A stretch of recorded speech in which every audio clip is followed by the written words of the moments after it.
இலக்கிய தேடல்கள், வரலாற்று சான்றுகள் இவைகளிலிருந்து நாம் அறிந்திராத பல அரிய தகவல்களை நம் சிந்தனைக்கு உரமூட்ட வருகிறார் பேராசிரியர் சுபவீரபாண்டியன் அவர்கள். நம் விடையறிவா நிகழ்ச்சியின் அடுத்த பகுதியாக வரவிருப்பது ஒன்றே சொல் நன்றே சொல்.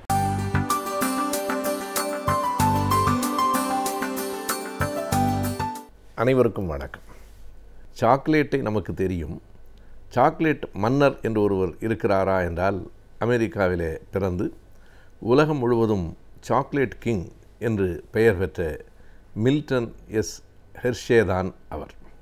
ஹெர்ஷே என்று சுருக்கமாக அறியப்படுகிற அவருக்கு அப்படி ஒரு பெயர் உண்டு. காரணம், 20ஆம் நூற்றாண்டில் சாக்லேட்டை குழந்தைகளுக்கு மிக பிடித்தமான ஒரு உணவாக ஆக்கி உலகத்திலேயே மிகப்பெரிய விற்பனையாளராகவும் திகழ்ந்தவர் அவர்தான். அவரே உற்பத்தியாளர், அவரே விற்பனையாளர். அவருடைய பெயர் உலகம் முழுவதும் பரவிற்று. 1857 ஆண்டு செப்டம்பர் மாதம் 13ஆம் நாள் பிறந்த அவர் அமெரிக்காவிலே பிறந்தார். அமெரிக்கராக வளர்ந்தார். ஆனால் அவருடைய தாய் தந்தை 2 பேரும் அமெரிக்கர்கள் இல்லை. அவருடைய அம்மா சுவிட்சர்லாந்திலே பிறந்தவர், அப்பா ஜெர்மனியிலே பிறந்தவர். ஆனால் 2 பேரும் இங்கே அமெரிக்காவுக்கு வந்து அந்த குடும்பம் அமெரிக்காவிலேயே தங்கிவிட்டது. இவர் அமெரிக்காவிலே தான் பிறந்தார், வளர்ந்தார், படித்தார் என்று சொல்ல முடியாது. ஏனென்றால் ஹெர்ஷேக்கு படிப்பு வரவில்லை அல்லது படிப்பு பிடிக்கவில்லை. எவ்வளவோ முயற்சி செய்தும் 4ஆம் வகுப்பை அவர் தாண்டவில்லை. என்னால் இந்த படிப்பை தொடர்ந்து படிக்க முடியாது என்று அவர் சொல்லிவிட்டார். அவருடைய ஆர்வம், அவருடைய நோக்கமெல்லாம் வேறு வேறு திசைகளிலே இருந்தது. ஏதேனும் உலகத்தில் புதிதாக ஒன்றை கண்டுபிடித்து அதை உலகம் முழுவதும் கொண்டு செல்ல வேண்டும் என்கிற ஓர் எண்ணம் மட்டும் அவருக்குள் இருந்து கொண்டே இருந்தது. ஆனால் அந்த ஒன்று எது என்று அவருக்கே தெரியாது. படிப்பு தான் வரவில்லை, வேலைக்காவது போ என்று பெற்றோர்கள் அவரை ஒரு அச்சகத்திலே வேலைக்கு அனுப்பினார்கள். ஒரு 2-3 ஆண்டுகள் அந்த அச்சகத்திலே பணியாற்றினார். ஆனால் அவருக்கு அந்த வேலை பிடிக்கவில்லை. ஏன் பிடிக்கவில்லை என்று கேட்டார்கள். எனக்கு தெரியாது, இந்த வேலை எனக்கு பிடிக்கவில்லை, எனக்கென்று ஒரு வேலை எங்கோ காத்திருக்கிறது, அது இது இல்லை என்று சொன்னார். இப்படி மர்மமாகவே பேசி கொண்டிருந்தால் எப்படி என்கிற கவலை பெற்றோர்களுக்கு வந்தது. பிறகு இன்னொரு வேலையிலே சேர்த்து விட்டார்கள். அந்த வேலை வேறொன்றுமல்ல, ஒரு சாக்லேட் தயாரிக்கிற ஒரு சின்ன நிறுவனத்தில் அவருக்கு வேலை கிடைத்தது. அந்த இடம், அந்த தயாரிப்பு முறை, அந்த சாக்லேட் எல்லாமே அவருக்கு பிடித்தமாக இருந்தது. இந்த சாக்லேட் பிள்ளைகளுக்கு மிகவும் பிடிக்கும். ஆனால் இப்படி சின்ன சின்ன அளவிலே இல்லை, மிக பெரிதாக செய்ய வேண்டும். சாக்லேட்டை குழந்தைகளின் உணவாக மாற்ற வேண்டும் என்கிற ஒரு ஆசை அவருக்குள் இருந்தது. இந்த ஆசையை அவர் வெளிப்படுத்தியதற்கு பிறகு அவருடைய தாய் வழி உறவினர்கள் அவருக்கு உதவினார்கள், நிதி உதவி செய்தார்கள். அவர் பிலடெல்பியா என்கிற ஊருக்கு வந்து அவர் பிறந்தது, படித்தது எல்லாம் பென்சில்வேனியா மாநிலத்திலே. அங்கே இருந்து பிலடெல்பியா என்கிற அந்த ஊருக்கு வந்து அங்கே ஒரு சாக்லேட் தொழிற்சாலையை சின்ன அளவிலே தான் நிறுவினார். 5-6 ஆண்டுகள் தாக்கு பிடித்தார். அந்த சாக்லேட் அவ்வளவு விற்பனை ஆகவில்லை. பெரிய நட்டத்தில் அந்த தொழிற்சாலையை மூட வேண்டியதாயிற்று. ஆனால் அதற்கு பிறகும் அவர் ஓய்வதாக இல்லை. தொடர்ந்து சாக்லேட் கம்பெனிகளில் வேலை செய்து அதனை முழுமையாக கற்றுக்கொண்டு ஒரு பெரிய சாக்லேட் நிறுவனத்தை உற்பத்தி செய்தே தீருவேன் என்கிற அதே முனைப்பில் டென்வருக்கு வந்தார். பிறகு சிகாகோவிலே போய் ஒரு சாக்லேட் நிறுவனத்தில் வேலை செய்தார். பிறகு நியூயார்க்குக்கு அருகிலே ஒரு கம்பெனியில் வேலை செய்தார். இப்படி எல்லா இடங்களிலும் தேடி தேடி அவர் வேறு எந்த வேலைக்கும் போவதில்லை.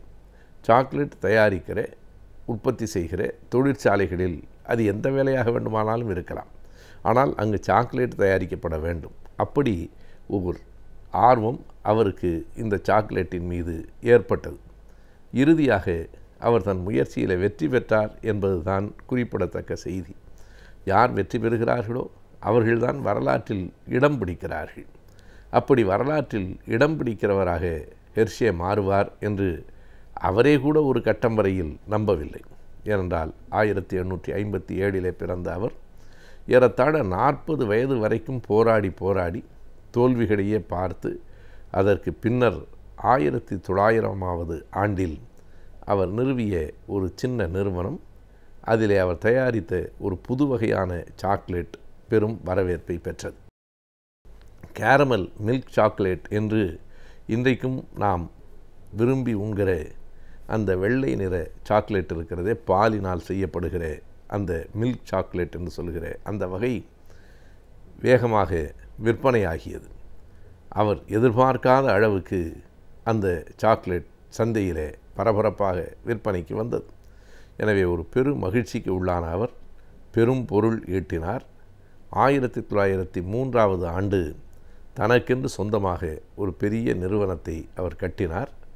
1905 ஆண்டு கட்டி முடிக்கப்பட்ட அந்த சாக்லேட் தொழிற்சாலை தான் உலகத்திலேயே இன்று வரையில் மிகப்பெரிய தொழிற்சாலை. நியூயார்க் அருகிலே அது இருக்கிறது. அங்கே அவர் செய்த மிகுந்த புத்திசாலித்தனமான ஒரு காரியம் என்ன என்றால், அங்கே ஒரு மிகப்பெரிய மாட்டு பண்ணையை உருவாக்கினார். அந்த மாட்டு பண்ணையிலிருந்து வருகிற பாலை கொண்டுதான் இந்த சாக்லேட்டை தயாரித்தார். பார்த்த மக்களுக்கும் கூட என்ன ஒரு பெரிய மன நிறைவு ஏற்பட்டதென்றால், அடடா, நல்ல பாலில் தயாரிக்கிறார்கள். அங்கேயே கறக்கப்படுகிற பால் எப்போதோ கறக்கப்பட்டு பாதுகாக்கப்பட்ட ஒன்று அல்ல. எனவே நல்ல பாலில் தயாரிக்கிற நல்ல சாக்லேட் என்கிற நம்பிக்கை எண்ணம் மக்களுக்கு வந்ததற்கு பிறகு அந்த சாக்லேட் பேரளவுக்கு விற்பனையாயிற்று. ஏறத்தாழ 1910 ஆண்டு உலக தொழில் அதிபர்களில் ஒருவராக அவர் கருதப்பட்டார். 1915 ஆண்டு அவர் மனைவி இறந்ததற்கு பிறகு எல்லாவற்றிலும் அவருக்கு ஒரு பிடிப்பு போய்விட்டது. பிறகு 1918 தன்னுடைய சொத்துக்களை எல்லாம் ஹெர்ஷே ஸ்கூல் ட்ரஸ்ட் என்று பள்ளிக்காக மாணவர்களுக்காக எழுதி வைத்தார். 1935 அவர் உருவாக்கிய ஹெர்ஷே ஃபவுண்டேஷன் என்கிற ஒரு கொடைத்தன்மை மிகுந்த நிறுவனம் அந்த நாட்டிலே இருக்கிற முதியவர்களுக்கு, உடல் நலமற்றவர்களுக்கெல்லாம் உதவுகிற ஒன்றாக இருந்தது. 2ஆம் உலகப்போர் முடியும் தருணத்திலே தான் அவர் மறைந்தார். 2ஆம் உலகப்போர் நடைபெற்று கொண்டிருந்த போது அமெரிக்க இராணுவ வீரர்கள் அத்தனை பேருக்கும் ஹெர்ஷே கம்பெனியிலே இருந்து சாக்லேட் பார் தொடர்ந்து வழங்கப்பட்டது. அத்தனை இராணுவ வீரர்களும் சாக்லேட் சாப்பிடாமல் போருக்கு போவதில்லை என்கிற அளவுக்கு அத்தனை பேருக்கும் அவர் அள்ளி கொடுத்தார். 45ஆம் ஆண்டு அவர் மறைந்தார். அவருடைய வாழ்வில் இன்னொரு சுவையான சம்பவம், அவர் மிக புகழ்பெற்ற உலக பெரிய தொழில் அதிபராக இருந்தபோது 1912ஆம் ஆண்டு அவரும் அவர் மனைவியும் டைட்டானிக் கப்பலில் பயணம் செய்வதாக இருந்தது. கடலில் மூழ்கிய அதே டைட்டானிக் கப்பல் கடைசி நிமிடம் அவரால் வேலைகள் வந்துவிட்ட காரணத்தால் போக முடியவில்லை. தான் பெற்றிருந்த பயணச்சீட்டுகளை எல்லாம் ரத்து செய்தார். அவர் மனைவிக்கு கூட வருத்தம். இன்னொரு முறை போய்கொள்ளலாம் என்றார். அன்றைக்கு போயிருந்தால் 45ஆம் ஆண்டு வரையில் அவர் இருந்திருக்க மாட்டார். அன்றைக்கு உயிர் பிழைத்து பிறகு 45ஆம் ஆண்டு வரையில் வாழ்ந்து அந்த மனிதர் இறந்து போனார்.